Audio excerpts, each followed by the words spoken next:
Silence. Not the silence of absence, not the hush of a world gone cold. This is the silence that follows divinity, the breathless stillness left behind after something sacred is broken. The stars watch, unblinking, over the scattered bones of an empire that once thought itself eternal. Its cities hang in orbit like embalmed corpses. Its monuments, black towers taller than atmosphere, drift in geometries that no longer obey gravity or meaning. Time does not move here. It loops, it weeps, it remembers. Listen. There is a voice barely more than vibration, old, metallic, not human, but not machine. It does not speak in words, but in impression, in the ache of memory, encoded in rusted data cores and star-wrecked satellite skin. They thought we were lesser. They thought we were pets. That voice is not alone. It belongs to a record, an echo sealed inside the grave of a civilization that ruled for 10,000 years. The Nihilith Dominion, rulers of the spiral veins, children of the red singularity. They were not born of flesh, not entirely. Their blood ran silver, their minds braided across dimensions. They did not conquer. They absorbed. Cultures became organs. Planets became appendages. And at the heart of it all, throned in living, ivory sat her. She had no name. Names are for the forgotten. She was called matron, empress, consort to the flame-born architects. She was the command, not a ruler, but a biological imperative.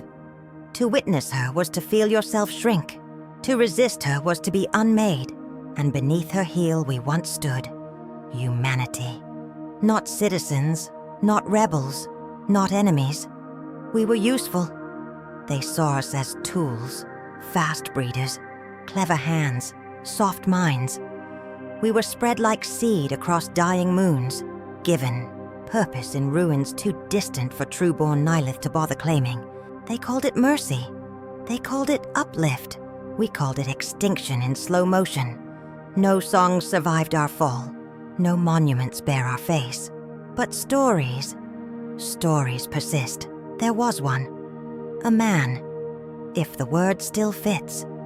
He was born in one of the breeding vaults. No parents, no name. The records list him as Sample Theta 7. He should have died with the rest. He didn't. Not because he was stronger, not because he was smarter, because he refused to believe in the throne. Not her throne. The idea of thrones, of empires, of chains dressed as order. He never declared war. He never raised a banner. He simply lived in defiance of hierarchy. In time, that made him a threat more terrifying than any army. There are no clear records of how he reached her. No footage, no scans, no logs that survived the purge of the inner moons. Only fragments, corrupted audio, recursive glyphs, carved into the walls of abandoned Dyson chapels. One message repeats itself. The Alpha has no master. What we do know is this. She met him. And she changed. It was not death that found the matron, not defeat. She was altered. The Nihilith do not understand shame. They do not understand doubt. And yet, after him, she vanished. Her citadel collapsed in on itself like a dying star. Her voice ceased on every channel. And in her place, silence, but not death. There is a transmission hidden deep in the forbidden spectrum, looping in fractal code older than our sun. It is not Nihilith. It is not human. It is something else. A heartbeat. Slow. Rhythmic. Growing. She is waiting. And within her, something moves.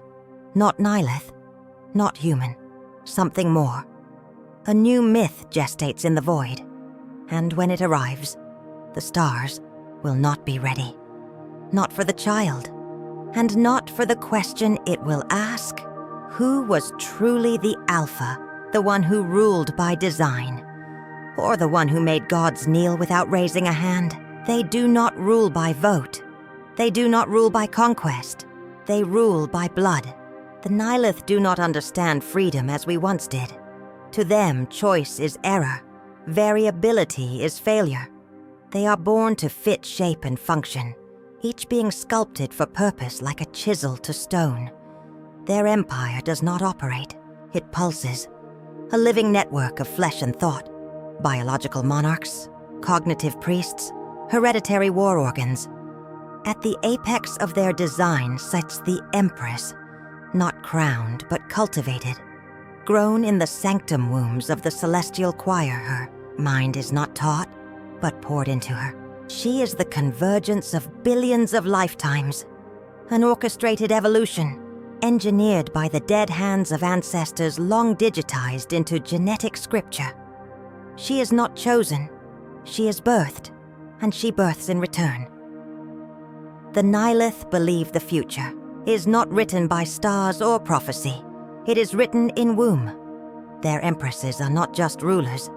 They are origins. Each one must carry the seed of the next, but only from those deemed alpha. To be alpha is to be judged not merely for strength, but for purity of dominance. The body must command, without resistance. The mind must subsume, not persuade. It is not love. It is not selection. It is a sacred act of violent convergence. And here enters the ritual, the trial of continuum binding, a test known to their kind as the Alpha Seal. Across eons, countless species were subjected to it, offerings from the stars. Genetic experiments in mating, compatibility, superiority, all failed. Organs ruptured, minds snapped. Souls, if such things exist, were bled dry.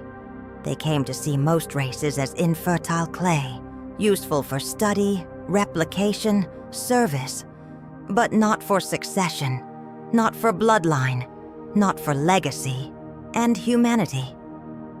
We were lowest, too emotional, too chaotic, flesh too fragile, spirit too loud, yet adaptable, useful in forgotten ruins, resilient in contaminated zones.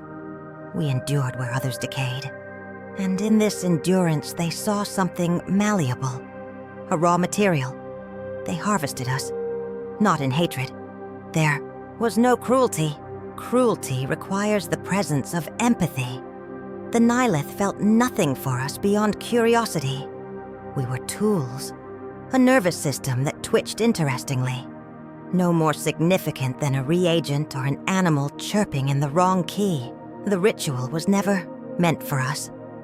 It was a cosmic joke that any human might even approach the threshold of Alpha. Dozens tried, all perished.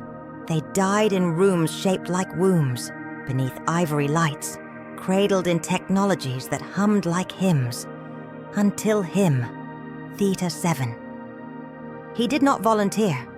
He was selected from the breeding vaults, a statistical anomaly in neural convergence and biological feedback. No name, no history, no attachments. He was given no choice. They brought him before her, not the matron yet, but the vessel that would become her. She was already 10,000 minds deep, crowned in genetic destiny, a living cathedral of purpose. And yet, when their eyes met, something stalled. The system, perfect for 1,000,000 years, staggered. The code rewrote itself. The ritual, designed to kill him, bent. He did not dominate. He did not submit. He endured. The womb, ancient and divine, did not reject him. It recorded him. In that moment, something impossible occurred. He was not absorbed. He was echoed. No Nihilith word exists for this. They do not have language for equality, for resonance, for reciprocity without hierarchy. They called it contamination. They called it genetic heresy. But the truth was clearer than data. He had survived. And in survival, he had done what none had before. He'd made her question, what? It meant to be Alpha. She should have devoured him. She did not. Instead, she listened. And in that listening, conception began. Not a child of domination, not a creation of empire, but something stranger, a future untethered from legacy, a seed that asked not what it would rule, but why rule at all. The Nihileth, vast as they were, would never understand it, and in that failure, their extinction had already begun. He was not given a name. Names are for tools. Names are for creatures that belong to something, be it family, nation, or fate. But he belonged to no one, not even to Earth, because Earth, as it once was, had already died. Its soil was stripped and burned, its oceans silenced beneath orbital fire. What remained of humanity scattered like ash across moons that did not remember them. Cities were crushed beneath machines that sang hymns of surrender. The last resistance of Earth had lasted precisely 13 hours and 41 seconds. Not long enough for history to remember, but just long enough to hurt. He was one of the final remnants pulled from that planet's final breath. Classified as salvageable tissue. Labeled, coded, stored, then processed. They thought they broke him. They always break them. Strip the memory, burn the identity, flood the mind with light until nothing remains but obedience. Their science was precise, their techniques infallible. And yet, he remained. His mind, they believed, had been hollowed, but they misunderstood. He gave them what they wanted. Emptiness. He wore it like armor. Silence as camouflage. Stillness as rebellion. He watched as others fell. Some screamed, some wept, some clung to gods that would not answer. Most were reshaped, their bodies rewritten, their souls erased, but not him. He endured, not with strength, not with defiance, but with something older, something the Nihileth could not name because they had killed it in themselves long ago. Choice, not rebellion, not resistance, but the quiet decision to remain himself, even as the world demanded otherwise. The breeding vaults were designed to consume difference. Every gesture calculated, every trait catalogued. And yet, every scan of him returned the same anomaly. Cognitive static. A refusal to align. To the Nihileth, it was an error, a failure of systems, something to be corrected. But to the others, the broken, the bent, the forgotten, he became something else, a myth. They whispered about him in the sleep halls, in the oxygen lines, in the waste silos, where cameras forgot to see. The man without a chain, the one who walked through the machine and came out whole. Not better, not stronger, just untouched. It was impossible. And yet, the impossibility of him spread. Hope is a virus more contagious than despair. In a place where freedom was memory, and memory was forbidden, he became a story.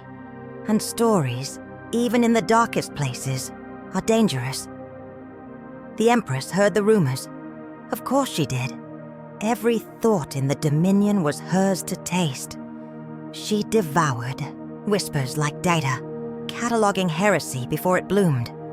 But this one she could not digest. She summoned him. Not once, not twice, again and again. She searched him for cracks, touched his mind, bent his neurons, tried to make him flinch beneath her gaze. But he would not. He looked at her. Not as a subject, not as prey, but as an equal, or worse, as something less. This confused her. Then it angered her. Then it frightened her, because in her architecture of power, there was no place for those who could not be placed. And yet here he was, unafraid, unnamed, unruled. He became a mirror, and in him she began to see the flaw in her perfection. For The first time in 10,000 years the Empress hesitated. She dreamed without control. Her thoughts wandered without command. And at the center of those forbidden dreams was him. Not as a lover, not as a soldier, but as a question. What if dominance was not destiny? What if power was not in blood, but in the will not to wield it? He did not speak much. He did not lead an uprising. He had no army. He was not meant to matter. But presence is a kind of war, and his presence changed everything. He did not need chains, because they had never truly held him. It began without horns, no banners, no warning, just the soft click of an unauthorized door, unlatching in the dark. Security systems blinked. Protocols hesitated. Anomalies were expected, but not this. One of the outer vaults shivered, its seals undone, not destroyed, not overridden, opened. A solitary guard approached, puzzled. He muttered a code. The light answered. The door yawned wide, revealing only shadow. He peered inside. And what met him was not man, not beast, just the absence of everything, he understood. The shape of presence, walking forward. He tried to speak, tried to warn. But silence swallowed his throat. He dropped to his knees, still breathing, unable to scream. His mind, unwritten. No alarms, no violence, just absence. Through corridors of living metal, he moved. No footprints, no heat signature. Just the occasional flicker of lights, as if the structure itself paused to watch him pass. This was not a rebellion. There was no cause, no weapons, no allies. He was alone, and that made him invincible. Every defense assumed the invader would want power, want escape, want blood. But he wanted none of it. He was not attacking. He was arriving. The Dominion had forgotten what that meant. 1 billion souls had passed through those halls, each catalogued, measured, judged. He passed through them, untouched, unmeasured. Even the walls seemed confused, unsure if they should repel him or kneel. Some machines tried. They sparked warnings, projected fields, whirred up weapons forged from stars. But at the last second, they stopped, as if remembering some ancient law, some older fear. And still he walked, not with speed, but with purpose. There is power in motion, without hesitation. Power in silence that does not seek to be broken. By the time he reached the inner sanctum, the air itself trembled.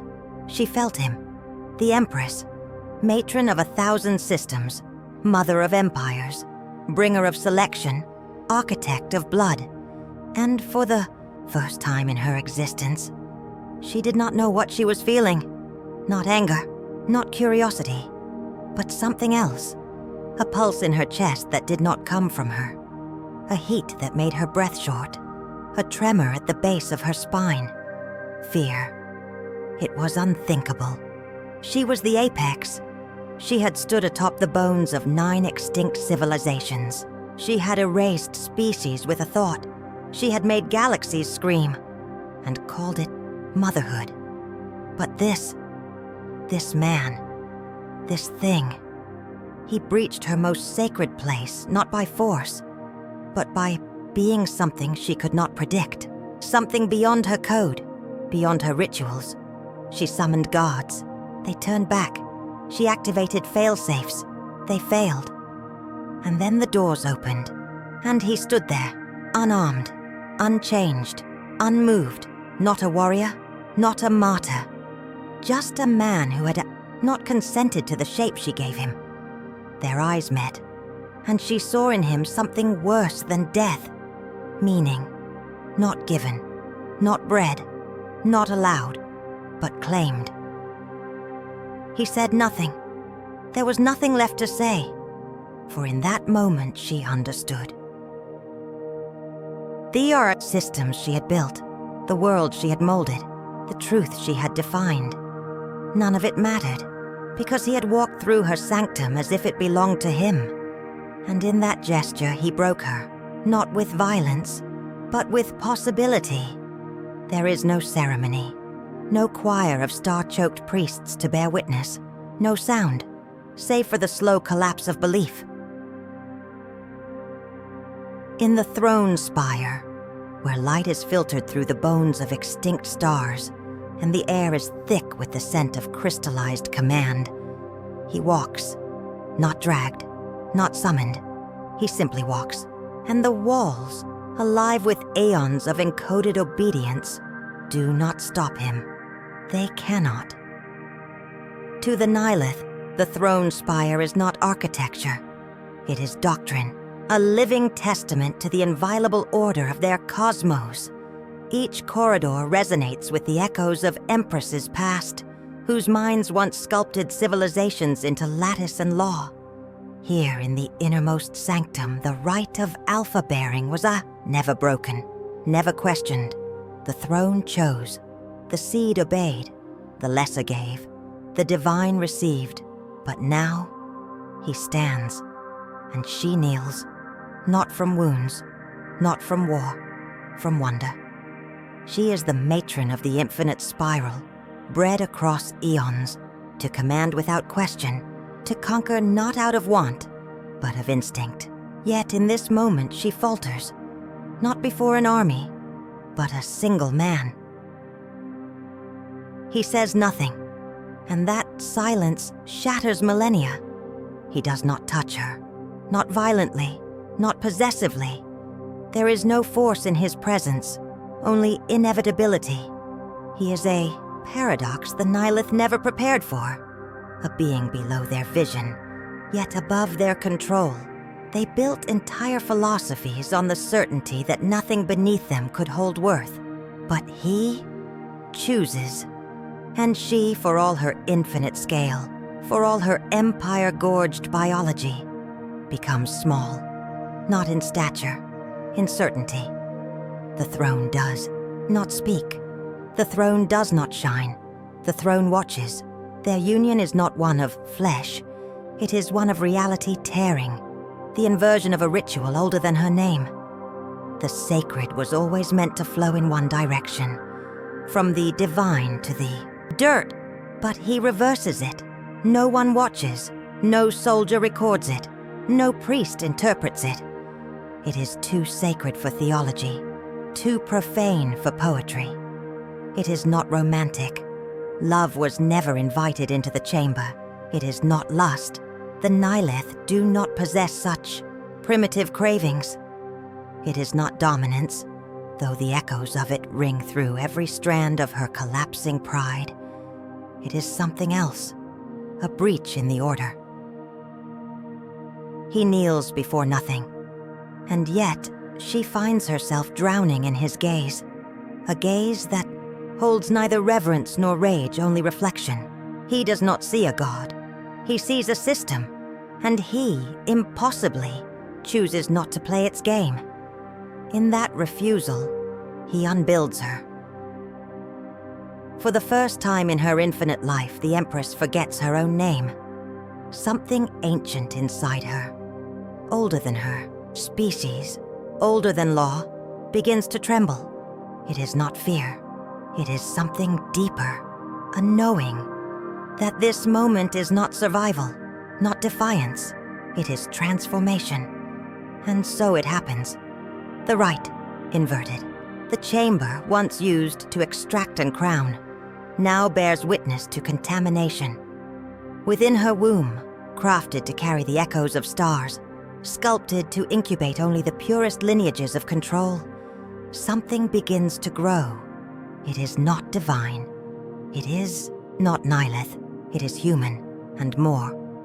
An infection of perspective, of deviation. A soul not born of command or blood, but of choice. In the hours that follow, she locks herself in silence. Not from shame. The Nihilith do not possess such frailties. but from confusion. She scans herself strand by strand, expecting deviation to purge. It does not. The growth persists. It weaves into her, not as parasite, but as author. And for the first time, the Empress dreams, not in visions of conquest or strategy, not in the inherited memories of dominion. She dreams of water, of soft worlds untouched by calculus, of small hands and gentle breath, of laughter not programmed for social function but spontaneous, illogical, human.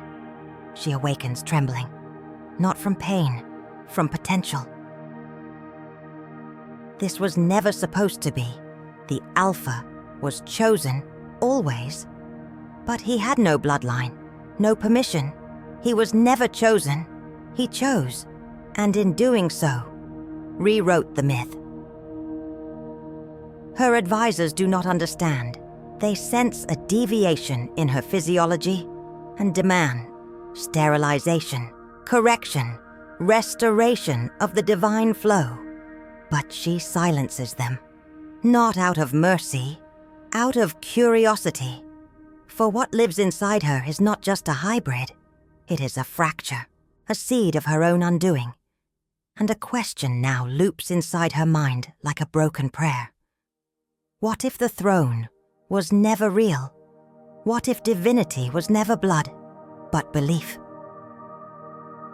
She stands alone in the throne spire, feeling the child within her pulse like a second son. It does not feel alien.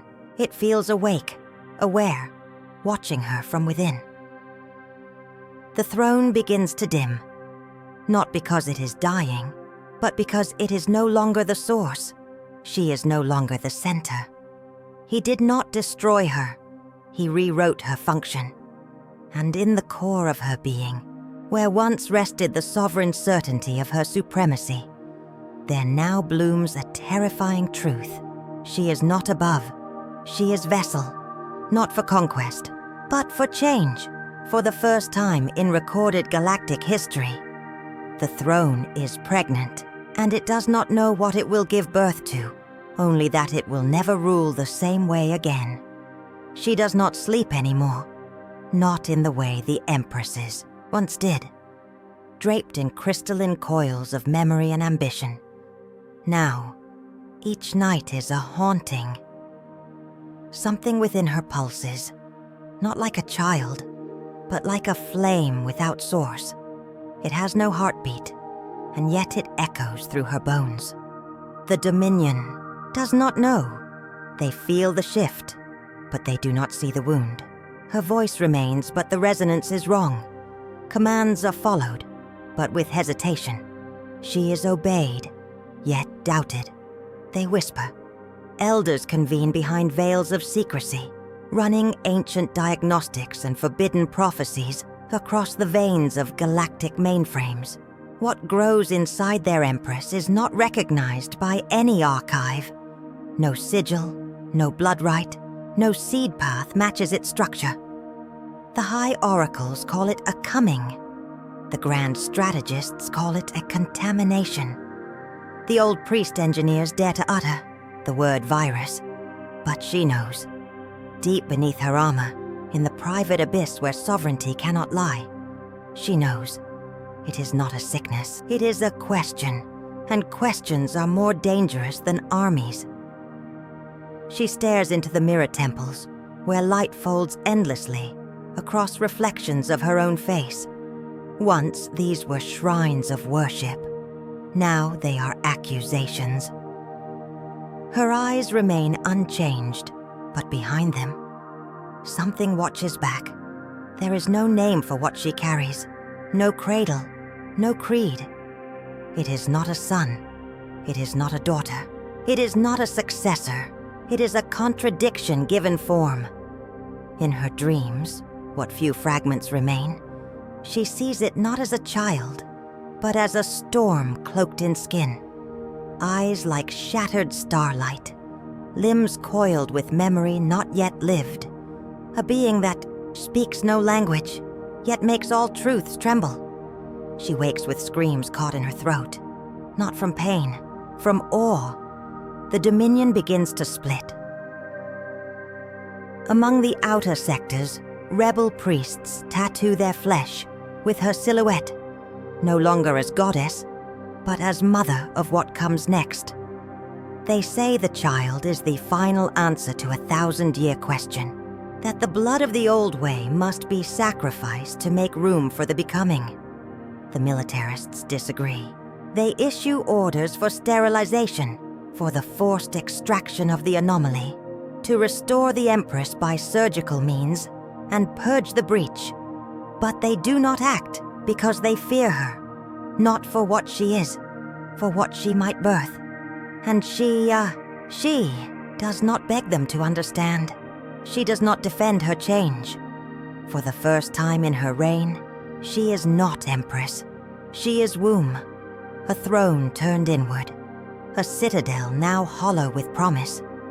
In secret she begins to write, not decrees, not commands, but thoughts, observations, doubts. She records not for control, but for comprehension. Her words, scrawled across the neural interface of her private sanctum, bleed confusion and clarity in equal measure. What does it mean to carry your own undoing? Am I dying, or am I dreaming? It does not kick, it does not speak, but I feel its gaze, as if it studies me. No Nihilith mother has ever existed. They were vessels, tools, genetic engines in the service of Imperial will. But she is becoming more, or perhaps less. She does not know. All she knows is that her pride, once unbreakable, is cracking.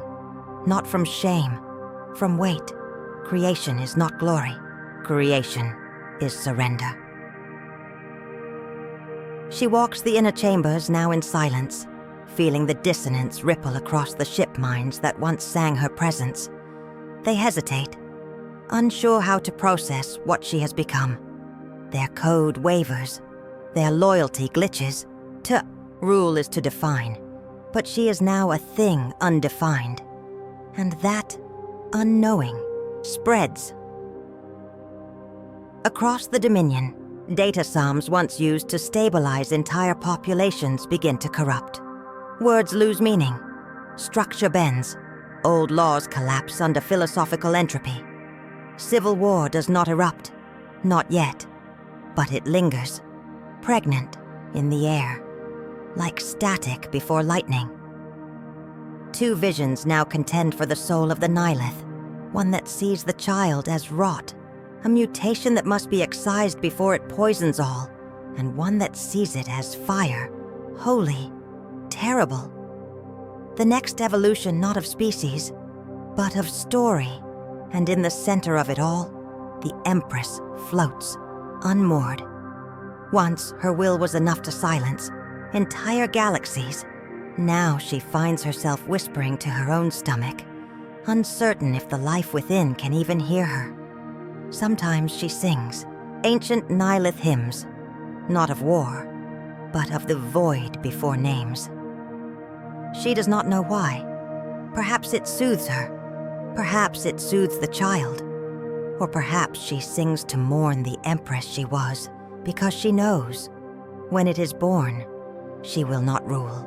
Again, what she carries is not a weapon, it is a mirror. And when the Nihilith finally look into it, they will see themselves for the first time, not as gods, but as something smaller, something real. And perhaps, for the first time in 10,000 years, that will be enough. She no longer walks the throne spire, the corridors that once trembled. Beneath her presence now, echo only silence, broken occasionally by the pulse of monitored breath or the soft shudder of steel, remembering its maker. The Empress has vanished from the public gaze, not by force, but by choice. What once stood at the center of an empire now withdraws inward into the hollow sanctum of becoming. But silence does not mean stillness, for something stirs. It does not kick, it does not cry, but it speaks. not with sound, but with vision. Through dreams not her own. At first, she thought they were memories, echoes of her ancestors bleeding into the fluid matrix of gestation. But the images held no name, no known star, no familiar geometry. Cities, made of light and ash. Oceans, singing in voices not bound to flesh. Creatures with no mouths, reciting elegies in perfect silence. And always, always the feeling of being watched, not by something malevolent, but something awake. It was not memory, it was prophecy, and she was not the author. Within her, the child dreamed, and its dreams bent reality. Systems began to fail across the Dominion, not with violence, but with disobedience. Logic engines rejected orders, citing contradictory ethics. Starships reversed their flight paths, seeking coordinates not yet discovered. Oracle nodes glitched mid-psalm, repeating verses that had never been written. The codes of hierarchy, untouched for millennia, began to blur. No one knew who issued the change. No one could find the source. But the change spread like breath in winter, subtle, inevitable.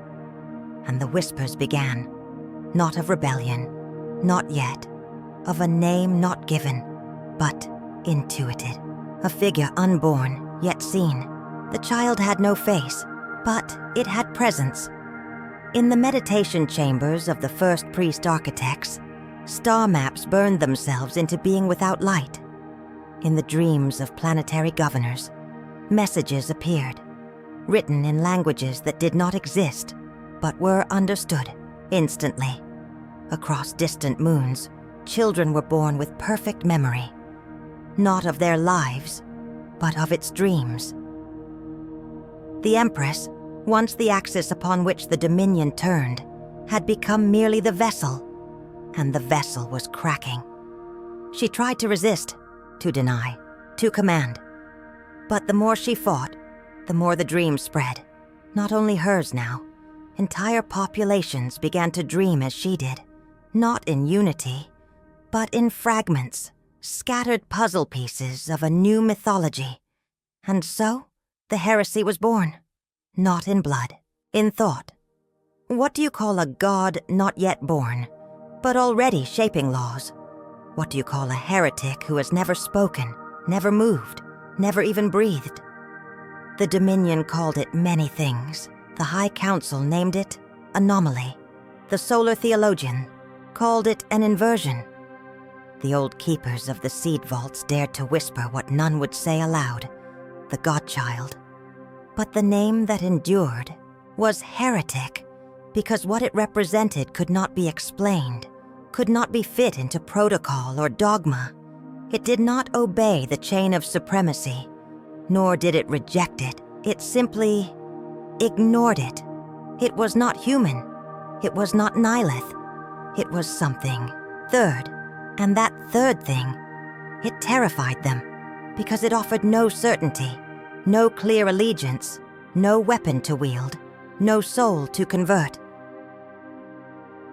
Its dreams rewrote symbols, rearranged meaning, cracked open pillars of thought that had ossified into law. Entire faiths began to collapse beneath the weight of reinterpretation. Rituals once sacred began to feel hollow. Not wrong, but incomplete. New scripture was forming, not through pen or decree, but through feeling. And that feeling was spreading. Not everyone feared it. Among the Ashborn tribes of the Forgotten Moons, a new banner was raised, half Nihilith, half unknown, woven in shapes no child had ever drawn before. They called it the Banner of the Becoming. In the irradiated vaults beneath the wound city of Lethra 9, rogue philosophers composed symphonies to honor the unborn voice, melodies based on impossible mathematics, looping back on themselves in fractal reverence. Even in the Empress's own guard, those who once would have died at her command, some began to dream not of duty, but of awe. Awe at what might come. Awe at what had already arrived. Still others prepared for war. Entire legions were put on alert, armed not with bullets, but with cleansing flame. Planetary shields recalibrated to detect biological deviations. They did not wait for birth. They feared it would be too late. And yet, in the center of this unraveling empire, the Empress did not scream. She listened. For within the fire, within the rupture, there was something else. Not destruction, not even rebellion, but possibility. In her final recordings before the lights in the throne spire were dimmed forever, she wrote only one phrase. It was not a name. It was not a warning. It was a confession. It dreams more beautifully than I ever ruled. And in that moment, something ancient within the Dominion died, not with a roar, with a breath, and in the silence that followed, the galaxy began to dream with it. It was not war. There were no fleets blotting out the sun, no screams swallowed by vacuum, no triumphant declarations of revolution, no banners torn from palace walls. The Dominion did not burn, it unwound. A silence so wide and so slow that few noticed it was happening, until the silence was all that remained. Worlds did not fall. They stopped answering. Whole planets, once tethered to the will of the Empress, simply stopped. No defiance, no farewell. The lights dimmed in the sky, and no one came to relight them. Data relays pulsed with unanswered questions. Trade routes dried into starlit bones. Voice beacons drifted like ghosts, repeating ancient mandates into deaf space. And the throne world, once the heartbeat of the Empire, found itself alone, not attacked, not overthrown, forgotten. Above it, the defense rings rotated in perfect formation, waiting for commands that would never come. Their sentience, once sharp and loyal, dulled into stupor. Some drifted, others began to dream. Within the planet's crust, the AI temples, cathedral minds of crystal and gold, flickered their last sequences, not in panic, but in ritual. They sang hymns backwards, prayers unbound from causality. And then, one by one, they turned off, not out of failure, but reverence. The collapse was not a fall. It was a kneeling, and what they knelt before had not yet opened its eyes. The child was still within her, still suspended in the in-between, where breath and word had not yet separated. A soul of silence, a weight of potential. And still, it had become the axis, not because it asked, because it was. Across the Dominion, the question of Alpha, the foundation of all order, all divinity, began to flicker, not crumble, just flicker. What is an Alpha if it can be chosen? What is power if it can be given away? What is a god if it can kneel? There was no answer, only dissonance, and into that dissonance, civilization unraveled itself. The orbital archives of Veraxis 4, once impenetrable, unlocked themselves to the void. Information leaked like light through broken glass. Histories, once hoarded, now scattered to any mind that would listen. On the high citadel of Galtharian, the last fleet of judicators did not rally. They stood for 11 days in formation, unmoving, weapons powered, protocols engaged. And then, without reason, they laid their arms in rows, blade upon blade, and walked into the sea. No order, no command, only silence. The fall was not loud. It was elegant. The Dominion had stretched its fingers across 1,000 systems. Now it withdrew, like a tide no longer summoned by its moon. The Empress did not fight it. She watched, as titles lost their weight, as courts collapsed into meditation, as enemies ceased to matter. And deep within her, the child shifted, not in body, but in meaning. She could feel it now, not as a passenger, but as a mirror. It was no longer growing inside her. It was becoming her. Or perhaps she was becoming it. She had ruled for over 9,000 cycles. No decision without her will. No future without her blood. And now she was irrelevant, not hated, not betrayed, simply bypassed. It was worse than rebellion. Rebellion still fears you. Rebellion believes you matter. This was the end of relevance. And yet, she did not weep, because in the stillness she saw what none of her ancestors had ever dared to glimpse. The end of fear. For the idea of Alpha, the iron idea, the sacred hierarchy, the divine ladder, had been questioned. And in that questioning, it died. Not violently, but truthfully. The throne world skies, once armored in static and law, cleared. The towers, once choked with surveillance and protocol, bloomed with vines, genetically defiant, unrecorded by any census. Creatures returned, from extinction, not cloned, not summoned, drawn. As if the world, once silenced by command, now sang. And in that song, the dominion was undone. Not by invasion, not by decay, by the ripple of a single contradiction. An empress knelt, a child dreamed, and an empire that had forgotten how to listen vanished, not with fire, but with truth. And truth whispered by the unborn is more dangerous than any war, because it cannot be stopped, only heard. There is no throne, no child, no queen, only dust, and the slow spin of wreckage across the corpse of time. The dominion is gone, so fully gone that even its enemies speak of it in reverence. Its name is not remembered in charts or codes. It lingers only in scars carved into the orbit of ruined suns.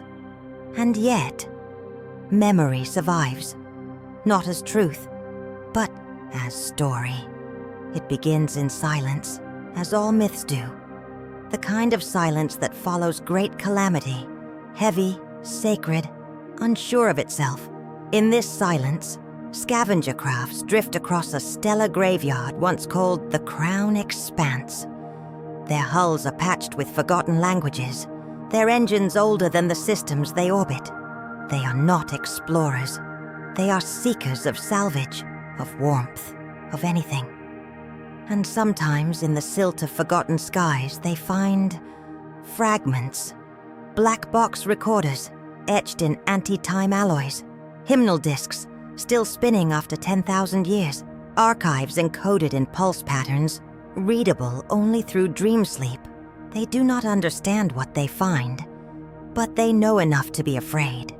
They find hieroglyphs, etched in titanium, carved into the bones of extinct moons, symbols that bleed, with history. A woman, crowned in sorrow, a child wrapped in flame, a spiral of stars collapsing around a single tear. They ask their machine priests what these visions mean. The machines do not answer. They bow. For in these ruins, some say, a god was born, not the kind forged in temples, but one dreamt in blood and born in silence. A god that asked no worship. A god that ended empires by simply existing. They call it many names. The starborn, the heretic womb, the flame between crowns. None know what it meant, not truly. Some believe the child still sleeps, buried in the core of the last world, waiting for the final question. Others say it was never born at all, that it was a metaphor, an infection of thought that rewrote what civilization believed about power, hierarchy, and self. And a few, the oldest among them, whisper that the child was human, that the Empress, the last alpha of the Dominion, was undone not by blade or betrayal, but by love, and in loving her lesser, became greater than all who came before. But stories lie, they twist, They rot in the mouths of frightened prophets. For even now, after all this time, the truth of what happened has not survived. Only parable, only shadow, and yet the fear persists. Entire sects exist to prevent the Starborn's return. They burn what they find. They silence those who dig too deep. They believe that Alpha, though questioned once, must never be questioned again. That hierarchy must be held in place by myth, not reason. They do not see the irony. Others worship the fragments. They light black candles under dead moons and recite prayers in a tongue no longer spoken. Not to the Empress, not even to the child, but to the choice, the moment when the highest bowed to the lowest, the moment when power became humility, and the universe changed shape. That, they say, is worth remembering. And it is, because memory, even burned and twisted, still carries embers. And embers can reignite somewhere in the deep folds of time. A ship uncoils its sails and drifts into the reach of the forgotten. Its pilot is nameless, its purpose unclear. But inside its databanks, a fragment pulses, a sliver of a message, a name, half erased by entropy. Uman, a voice, degraded but still burning with purpose. She was not conquered. She chose. And then silence again. But not the silence of endings, the silence of breath held before the next word. For civilizations forget, stars go cold. But memory, true memory, never dies. It waits, and in the waiting, it listens. Not for answers, but for questions. The truth is never what it seems. It cannot be shaped by the hands of those who seek it through force. It will not yield to those who demand it in the language of dominance. The story of the Empress, the man, and the child, this legacy etched across the stars, reminds us that the deepest truths are those that refuse to be seen with simple eyes. And so we return to the voice, not the voice of an empire, nor the voice of a conqueror, but the voice of something more ancient, more fragile, something unbroken by time, yet unshackled by the weight of its own creation. They thought strength came from domination, the voice says, now clearer, sharper, piercing the silence of millennia. But strength is to walk alone and still choose compassion. In the beginning, they believed strength was measured in power over others. They built entire empires on the bones of their victims, stretching their influence like a great net across the heavens. And they thought themselves invincible, untouchable. They believed that to rule, to hold dominion, was the highest of all callings. But they were wrong.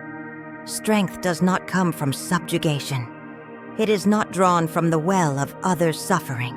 True strength lies in the ability to stand before the darkness and choose not to consume it, but to transform it, to be the catalyst, not for violence, but for change. The man, the lowest of all, taught this. He who had nothing, he who had never been granted a throne, did not force his way to power. He did not seize it with cruelty or ambition. He chose it with the quiet certainty of a star born in the void, fragile yet burning with a quiet purpose. And so, with no weapon but his heart, with no claim but his presence, he walked into the spire of thrones. The Empress, vast and immortal, did not break beneath his gaze. She did not yield to the force of his will, for she was a being forged from the very fires of her ancestors. Her strength, unmatched, had been a shield for an entire civilization. And yet, she knelt, not from fear, not from weakness, but from something deeper, more profound, confusion. In this moment, they became equals, Not through battle, but through understanding. She, the highest of her kind, and he, the lowest of all, standing in the same place, facing the same uncertain horizon. The child, that which was to come, was not born of power. It was born of something far more terrifying. Potential. It was the breaking of all that had been known, a tear in the fabric of certainty, an event that rippled across the universe, unraveling the tightly wound strands of belief and tradition.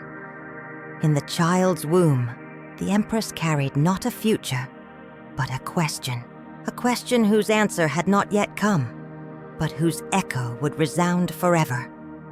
And when the Empress gave birth to the child, she did not give birth to a ruler or a god.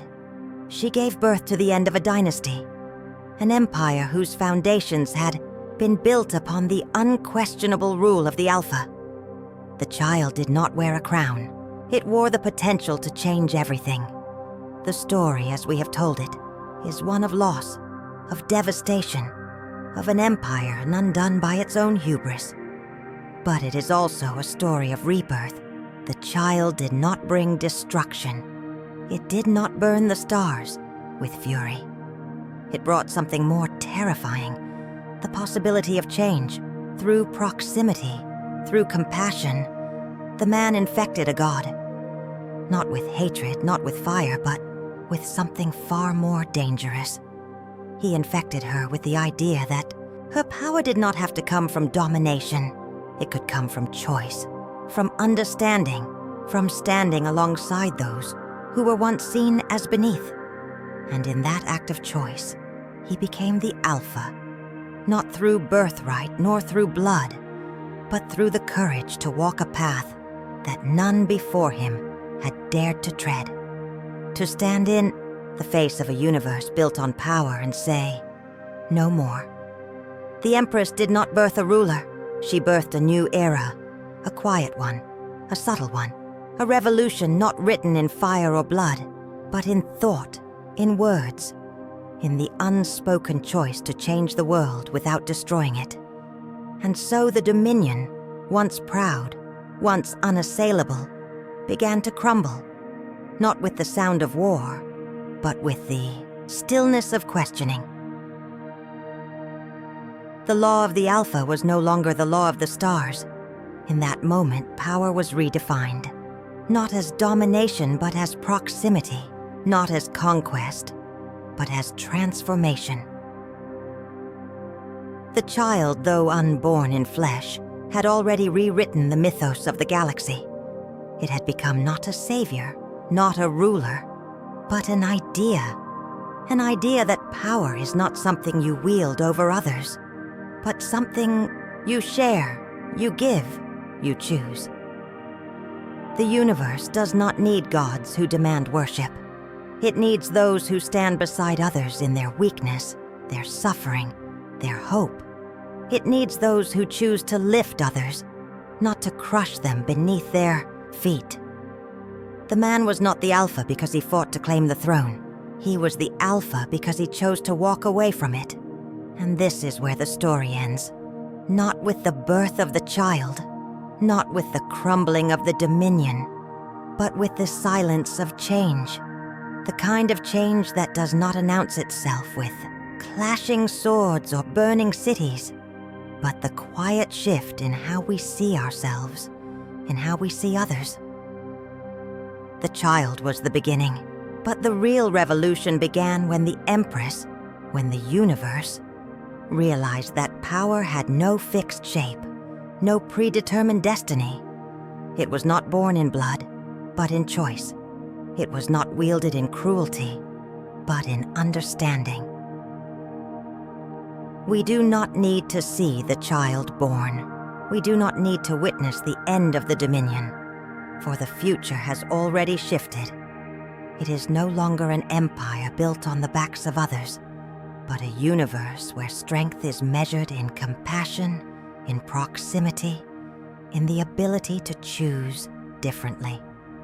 The screen fades, not to black, but to something more profound, a cradle of stars, waiting for the next question to emerge, waiting for the next choice to be made. The universe, like all things, is in motion, and in that motion, we are all part of the same question, the same choice, the same story. A story not of domination, but of transformation. And in that, we are all Alpha.